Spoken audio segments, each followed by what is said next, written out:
गाई के गोबर अंगना लिपायो जी, गजमती चौका पुरायो जी।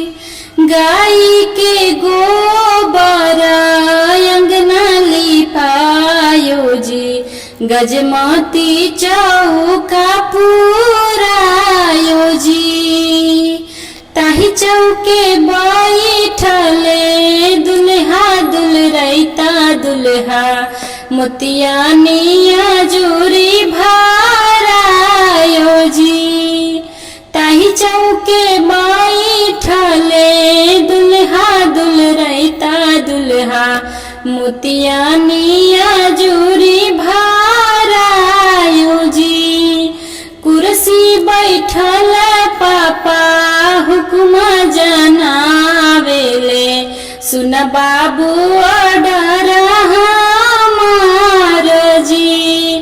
कुर्सी बैठल पापा हुकुमा जनावेले, सुन बाबू ऑर्डर हमार जी। अजुरी के धाना बाबू भुइया गिरावहो, बिहने लगाइब ठकाठेन जी। अजुरी के धाना बाबू भुइया गिरावहो, बिहने लगाइब ठकाठेन जी। इतना बचन जब सुनले लड़की के पापा, समधी जी से बिनती हमार जी। इतना बचन जब सुनले लड़की के पापा, समधी जी से बिनती हमार जी। दुखिया के दुख रउआ बुझिए समधी, रवो घरे धियावा कुंवर जी। दुखिया के दुख रउआ बुझिए समधी जी, रवो घरे धियावा कुंवर जी। इतना बचन जब सुनले दुलरैता दुल्हा, पापा जी से बिनती हमार जी।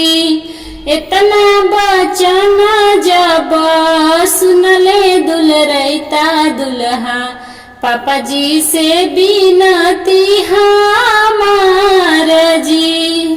दाना दहेजा पापा कुछहु ना संगे जाए, तिलक शोभेला लीलार जी।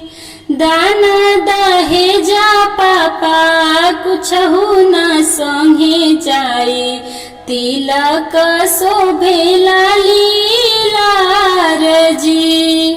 इतना बचन जब सुनले लइका के पापा, पिठी ठोकी दिहले आशीष जी। पिठी ठोकी दिहले आशीष जी। पढ़ल लिखल बाबू अजुए देखावल हो, हुलसेला छतिया हमार जी। हुलसेला छतिया हमार जी। जिया हो जागा बाबू अमर हो खहो, भुभुता में कवन गाँव के राज जी।